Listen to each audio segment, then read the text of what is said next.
குருநாதருடைய பரம கருணையினால நம்ம சிரவணத்தை பத்தி பார்த்தாச்சு. நவவித பக்தியில சிரவணம் பார்த்தாச்சு, கீர்த்தனா பக்தியை பார்த்தாச்சு. அடுத்து ஸ்மரணம், அதாவது நினைவு கொள்ளுதல் அப்படின்றது அர்த்தமாகும்.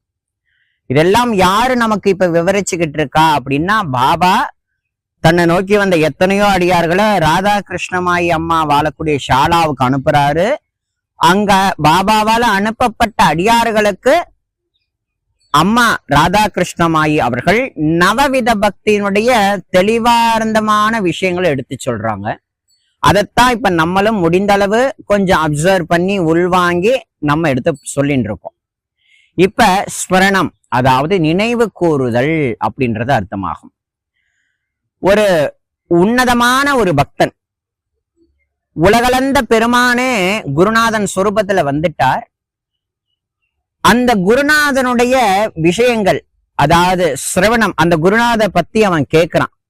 அடுத்த குருநாதரை பத்தி சிந்திக்கிறான், அதாவது கீர்த்தனா பக்தி மூலமா.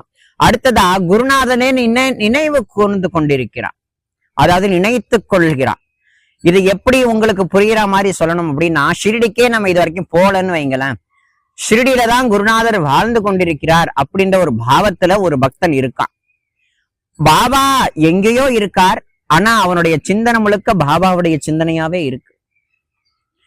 குருநாதா குருநாதா அப்படின்னு குருநாதரை பத்தி காது கொடுத்து கேட்ட சனத்துல அவனுடைய மனம், புத்தி, சொல், செயல் எல்லாமே குருநாதனுடைய நினைவாவே வந்தாச்சு. அப்பேற்பட்ட அந்த பக்தனை குருநாதர் அப்படியே அரவணைக்கிறதுக்கு ஆசை கொள்வாராம். அப்பேற்பட்ட பக்தன், ஒரு தூய்மையான குரு பக்தன் எப்படி குருநாதனை நினைவு கொள்கிறான் அப்படின்றதான் நம்ம இந்த ஸ்மரணம், குருநாதனை எப்படி நம்ம ஸ்மரணம் நினைவு கூறுவது அப்படின்றது அர்த்தமாகும். இது ஷிரடிக்கு நம்ம போனவங்களா இருக்கட்டும், போகாதவர்களா கூட இருக்கட்டும், அனைவருக்கும் இந்த விஷயம் ரொம்ப அழகா பொருந்தும்.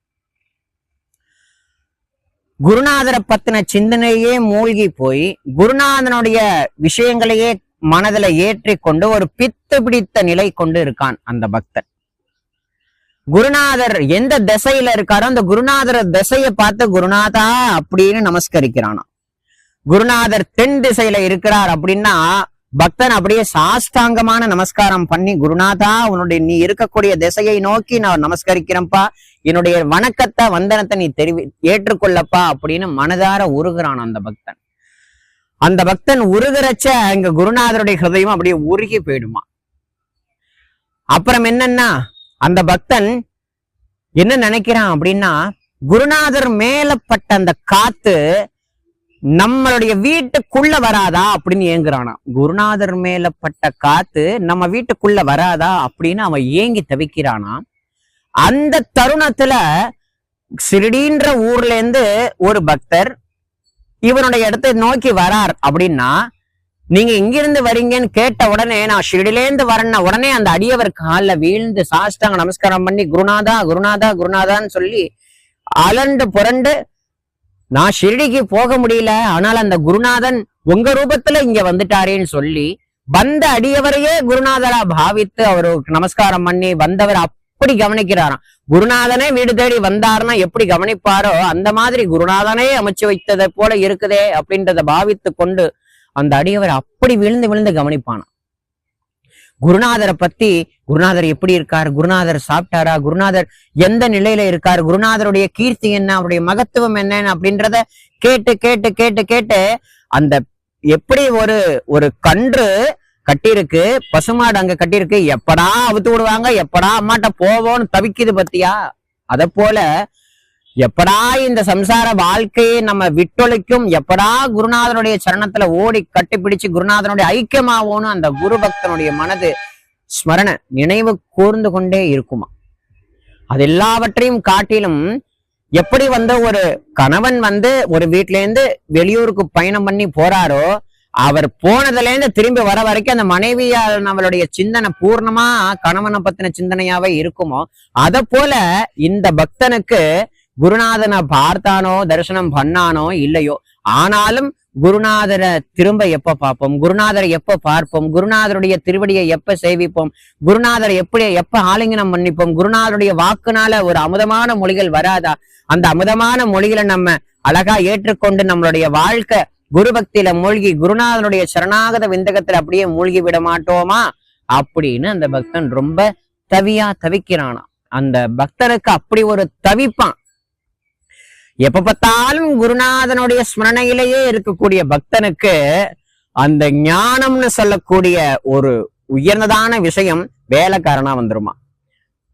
குருநாதனை பத்தின சிந்தனையில எவன் மூழ்கி இருக்கானோ, குருநாதர் எங்கும் இருக்கார், குருநாதர் சொல்லிலும் இருக்கார், செயலிலும் இருக்கார், என்னுடைய சரீரத்துல ஜீவாத்ம ரூபமாகவும் பரமாத்ம ரூபமாகவும் ஒவ்வொரு செயலிலும் ஒவ்வொரு சொல்லிலும் ஒவ்வொரு விஷயங்களிலும் குருநாதனை தவிர்த்து வேற எதுவுமே இல்லை அப்படின்னு உலகம் முழுக்க குருநாதன் ஒருத்தர் தான் இருக்கார். குருநாதர் முன்னாடி அடியேன் இருக்க, இன்னும் கொஞ்சம் காலம் போனா அடியேன் குருநாதருக்குள்ள போயிடுவோம். அப்ப குருநாதரை தவிர்த்து இந்த உலகத்துல வேற யாருமே இல்லை அப்படின்ற ஒரு அத்வைத சித்தாந்தத்துக்குள்ள அந்த பக்தன் மூழ்கி போய் குருநாதர் கூடிய ஐக்கியமாகிற அளவுக்கு அவனுடைய சிந்தனை இருக்குமானால் குருநாதரே தேடி வந்துட மாட்டாரா? அப்படிப்பட்ட ஸ்மரணை, அப்படிப்பட்ட நினைவு கூறுதலோட அந்த பக்தன் அப்படி இருக்கானாம், கதறானா. எப்படி ஒரு தாயை பிரிந்து ஒரு குழந்தை இப்படி தவிக்குமோ, ஒரு கணவனை பிரிந்து எப்படி மனைவி தவிப்பாளோ, ஒரு காதலனை பிரிந்து எப்படி ஒரு காதலை தவிப்பாளோ, அந்த மாதிரி எல்லாம் வல்ல சச்சிதானந்த சத்குருநாதனை நினைத்து அவருடைய கீர்த்திகளை உள்வாங்கி அவருடைய ஸ்மரணையிலேயே தன்னுடைய வாழ்க்கைய அப்படியே கழிய விடுறதுதான், அதாவது அந்த சிந்தனையிலேயே பூர்ணமா இருக்கிறது தான் இந்த ஸ்மரணா பக்தி ஸ்மரணம் அப்படின்றதுக்கான அர்த்தத்தை நம்ம ராதாகிருஷ்ணமாயம்மா பாபாவுடைய பக்தர்களுக்கு ரொம்ப அற்புதமான முறையில சொல்றாங்க. அதெல்லாம் கேட்க கேட்க பாபாவோட பக்தர்களுக்கு நம்ம இன்னும் அந்த மாதிரி இருக்கணும்ன்ற எண்ணம் வருதான். அதுக்கு நம்ம குருநாதர் பிரார்த்தனை பண்ண, குருநாதர் கிட்ட நம்ம எல்லாரும் அந்த மாதிரி ஒரு பக்தி பிரார்த்தனை இருக்கணும்ன்றத இந்த நேரத்துல நம்ம தெரிவிச்சுப்போம்.